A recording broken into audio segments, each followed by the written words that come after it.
6666 versets du Coran. Quand je l'ai lu, le nom du prophète Mohammed, je l'ai trouvé dans le Coran dans 4 endroits. Mais le nom de Jésus, je l'ai trouvé dans 25 endroits. Donc j'étais un peu confus. Pourquoi le Coran donne plus de préférence à Jésus? Et la deuxième chose, je ne pouvais pas trouver le nom d'une femme dans le Coran. Le nom de la mère du prophète Mohammed, ou le nom de la femme, ou le nom des enfants. Rien. Dans le Coran, il n'y a que seul le nom d'une femme que j'ai trouvé, Mariam, la mère de Jésus. Pas le nom d'autre femme. Et dans le Saint-Coran, chapitre 3, le nom du chapitre, c'est « Famille de Mariam ». Et le Saint-Coran chapitre 19, le nom du chapitre lui-même est Mariam. Un chapitre est Mariam.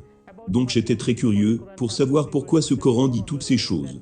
À propos de Mariam, le Saint-Coran chapitre 3 verset 34 et suivant dit que Marie est née sans le péché ordinaire. Elle n'a jamais commis aucun péché dans sa vie. Elle était toujours vierge. Coran chapitre 50 verset 23 dit qu'elle est allée au ciel dans son corps physique. Même l'Assomption est écrite dans le Saint-Coran. Puis à propos de Jésus, quand je lis chapitre 3 versets 45 à 55, il y a 10 points que le Coran fait à propos de Jésus. La première chose que le Coran dit, le mot arabe qui signifie la parole de Dieu, et la deuxième chose Ruhollah qui signifie esprit de Dieu, et le troisième est Issa qui signifie Jésus-Christ. Donc le Coran donne au nom de Jésus, la parole de Dieu, l'esprit de Dieu, Jésus-Christ. Puis le Coran dit que Jésus a parlé quand il était très petit. 2 jours après sa naissance, il a commencé à parler. Le Coran dit que Jésus a créé un oiseau vivant avec de la boue. Il a pris de la boue, a formé un oiseau. Quand il a respiré dessus, c'est devenu un oiseau vivant. Donc j'ai pensé, il peut donner la vie. Il donne la vie à cette argile de boue.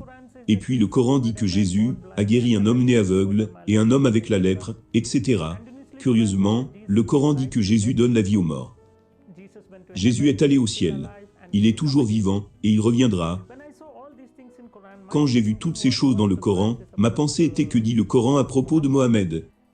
Vous savez, selon le Coran, le prophète Mohammed n'est pas la parole de Dieu, pas l'esprit de Dieu. N'a jamais parlé quand il était âgé de 2 jours. N'a jamais créé un oiseau avec de la boue. N'a guéri aucun malade. N'a jamais ressuscité de mort. Il est lui-même mort, et selon l'islam, il n'est pas vivant, et il ne reviendra pas. Donc il y a beaucoup de différences entre ces deux prophètes. Je n'appelais pas Jésus comme Dieu.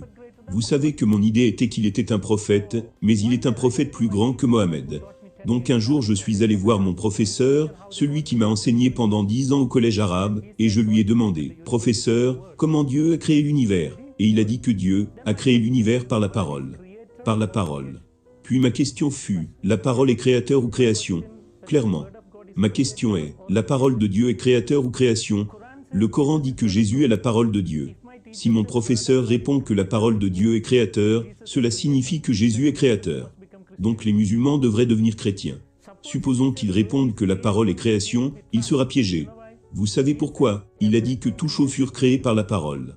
Suppose qu'ils disent que la parole est création, alors comment Dieu a-t-il créé le monde? Donc il ne pouvait pas dire que la parole est créateur, il ne pouvait pas dire que la parole est création.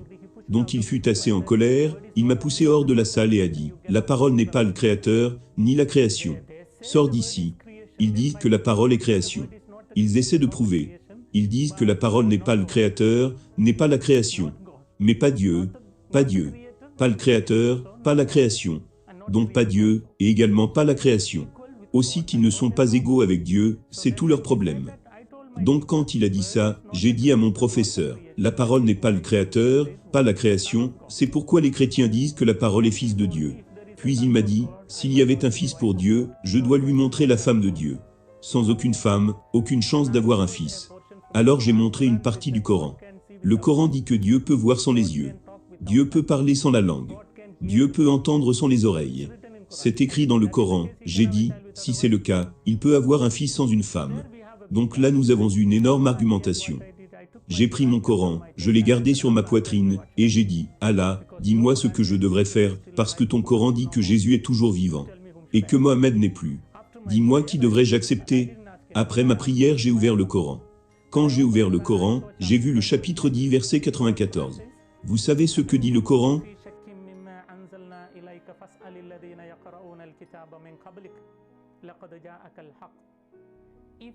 Si tu as un quelconque doute dans ce Coran que je vous ai donné, va et lis la Bible.